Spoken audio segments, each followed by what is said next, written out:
1. Une flamme et c'est la fête. 2. Que des têtes allumées.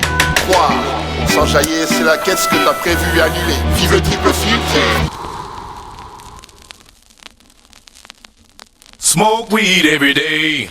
Bienvenue mes canailles sur The Thunder, premier podcast de Grower. Toujours Mr Green derrière le mic. Je vous embarque pour la deuxième partie du podcast qui est les nutriments. Toujours la même team m'accompagne. En gros, une dizaine de growers sont présents pour nous parler de leur expérience. Et moi, je suis là pour leur tirer les verres du nez. Ici, il n'y a aucun secret de polichinelle. Donc, on veut tout savoir des trucs et astuces de nos chers amis growers. Petit rappel, on marche sans sponsor les canailles. Donc ici, il y a personne qui va te dire que ce truc c'est génial alors que tout le monde sait que c'est de la merde. Et bien sûr, le deuxième disclaimer pour nos chers amis mineurs. Yo les mecs, est-ce que je dois vous rappeler à chaque début d'épisode que le bédave avant 18 piges, eh ben c'est une putain de mauvaise idée.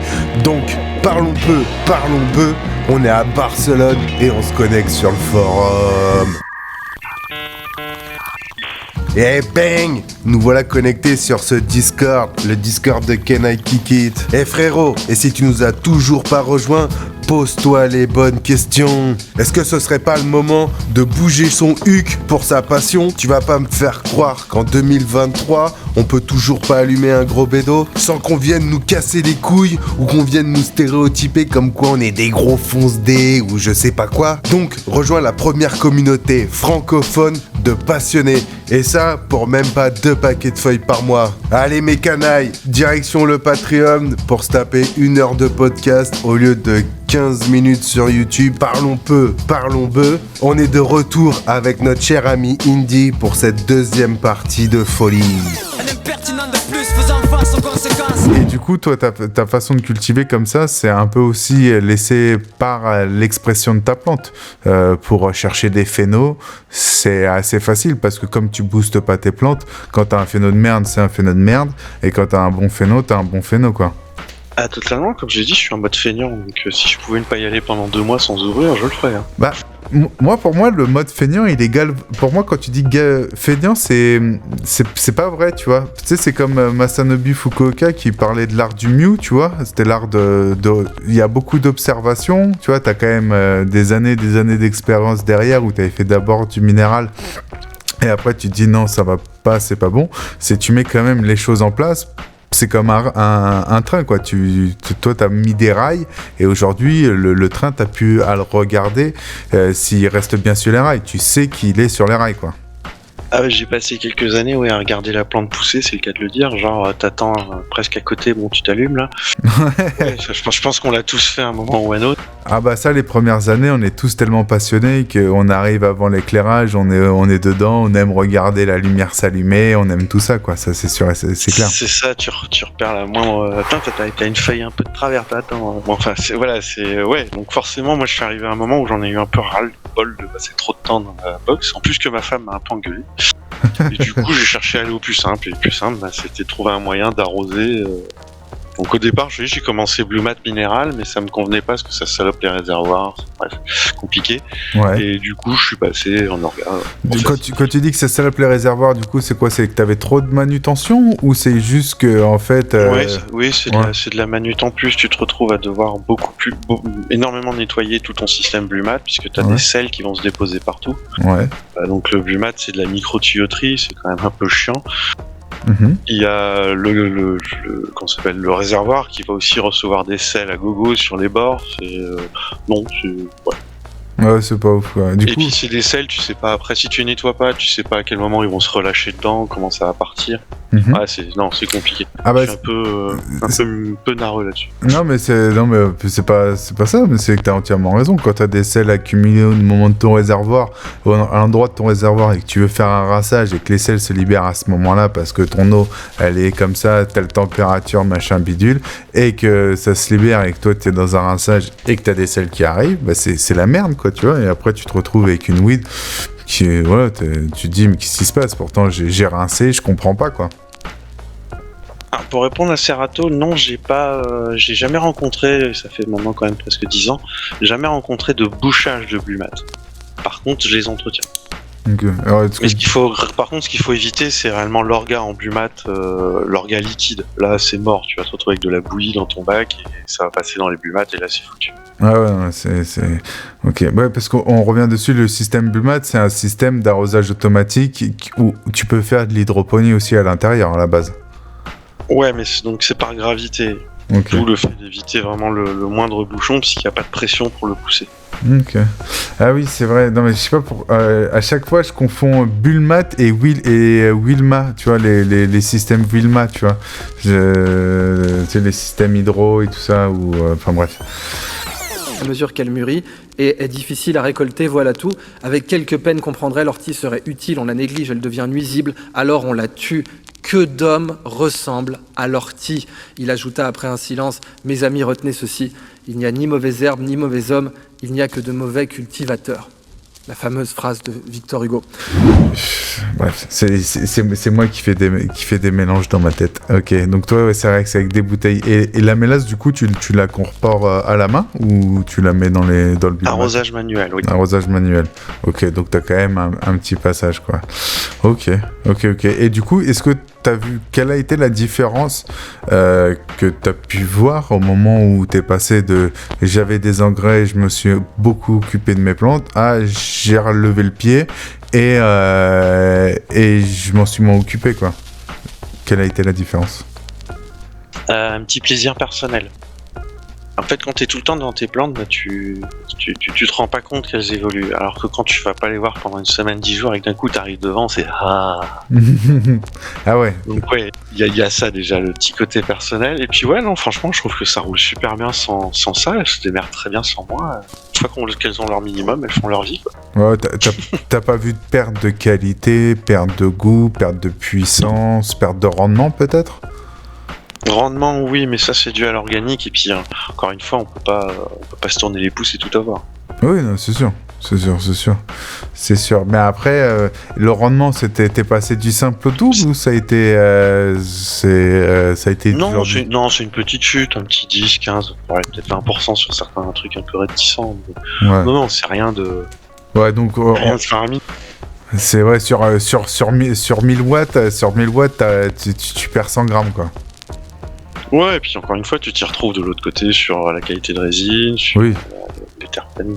Ça, et puis le temps aussi, comme tu disais avant, qui n'est pas négligeable, c'est le temps de manutention, le temps de travail qui est beaucoup plus light, quoi. Ouais, comme je disais, hein, les micro-tuyauteries de Bulmat, c'est encrassé, c'est nul. Vaut mieux prendre et jeter limite. Ok. Et ça coûte cher, ça ? De passer en Bulmat ? Un kit Bulmat pour 12 plantes, je crois que c'est dans les 50 ou 60 euros. Ouais, non, c'est ultra raisonnable. Ah ouais, non, c'est super pratique. Ok, et ça c'est un truc qui se trouve facilement dans les gros shops. Je te pose des questions comme ça, c'est pour... Certains gros shops l'ont, sinon ça se trouve en Jardiland et n'importe quel... C'est pour arroser les balconnières, hein, normalement. Ok, bah il y a Serato qui vient de me dire, en gros, c'est à peu près 10 € la plante par Bulmat. C'est à peu près 10 € la plante, 12 plantes, 120 €. Voilà. Ah, ça a bien augmenté.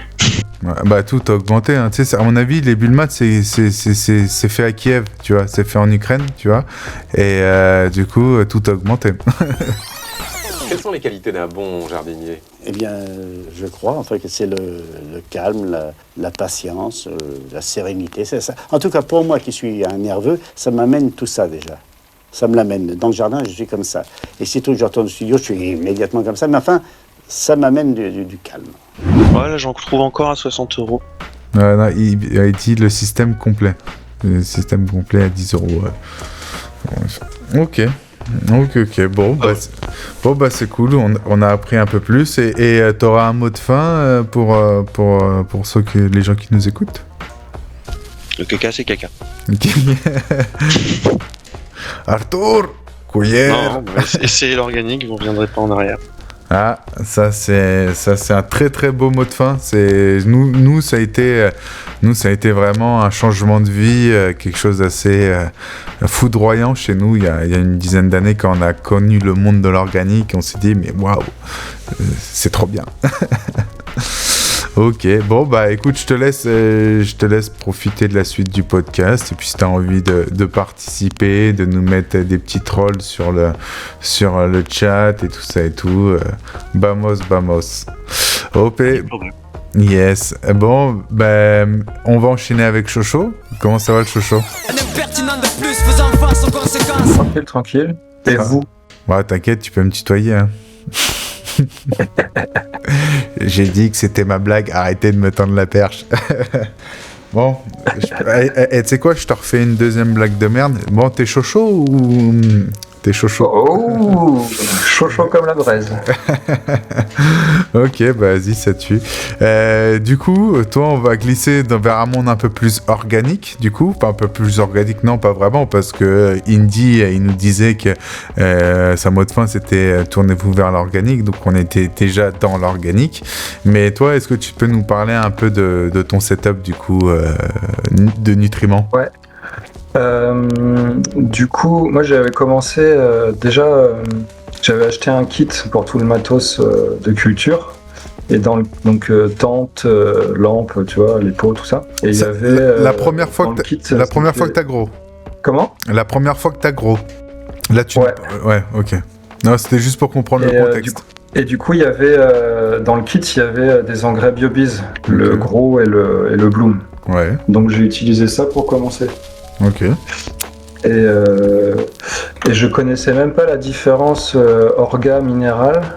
Pour moi, il y avait bio dans le nom BioBiz et du coup c'était bio, tu vois. Ok, la base.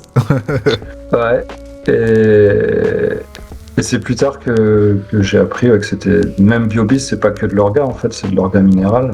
Mais en fait, c'est des mélasses. Il y a beaucoup de mélasses raffinées où ils enlèvent les parties organiques. Souvent, ils enlèvent la partie soufre pour qu'en fait, ils puissent se stocker plus longtemps, que ça, avec les perturbations de chaleur, que ça explose pas. Parce que de la mélasse, je pense que toi, Chocho, tu en utilises peut-être, mais Indy nous validera sûrement ça. Il prend une bouteille de mélasse, il la laisse rien qu'une après-midi au chaud, au soleil, il revient, la bouteille, c'est un ballon, quoi, tu vois, c'est en train d'exploser. Et quand t'enlèves cette part de soufre, quand t'enlèves cette part, c'est principalement cette part de soufre, bah, ça diminue les gaz, ça diminue plein de choses. Donc, mais par contre, tu perds énormément en matière organique. Et souvent, les parts minéralisées prennent le dessus. Et voilà, puis après, ils mettent des stabilisants pour que tous ces nutriments qui sont ensemble aillent bien. Et tu retrouves souvent de l'alcool et de l'aluminium. Et je me souviens très bien des sels au fond sous le pot, tu sais, à la fin de la culture, en BioBiz, je me rappelle très bien, des sels. Et donc maintenant, j'essaye de faire un truc et ça t'a dérangé, un peu hybride comme tu dis. Pardon? Ça t'a dérangé de voir des sels? Bah ça m'a interrogé, ouais. Ok, et juste si tu peux développer un peu plus sur ça, parce que je trouve ça intéressant. Quand tu vois des sels, c'est même sur ta soucoupe, c'est quelque chose de dur, de blanc, des fois un peu marron, solide, c'est vraiment du sel, quoi, comme si que tu te baladais, c'est un minéral que tu croises en extérieur, quoi. Exactement, c'est exactement ça. Ok. Et ouais, je me demandais ce que c'était que ces résidus, et voilà. Et après, donc en cherchant, la culture de cannabis m'a amené vers la permaculture, en fait. Okay. À m'intéresser à la permaculture et donc à des moyens de culture un peu plus naturels, beaucoup plus naturels même. Ouais, alternatifs. Et ouais. Et qui t'a tapé dans l'œil à ce moment-là? Ok, là je sais ce que tu te dis. Comment ça, il y a même pas 15 minutes de podcast, il se fout de ma gueule. Eh non, le podcast en vrai il dure presque 1 heure. Et c'est à ça toutes les semaines, plus des vidéos. Là en ce moment on est sur la Spannabis 2023, la plus grande foire européenne. Et si tu veux check tout ça, t'as qu'une possibilité ma gueule.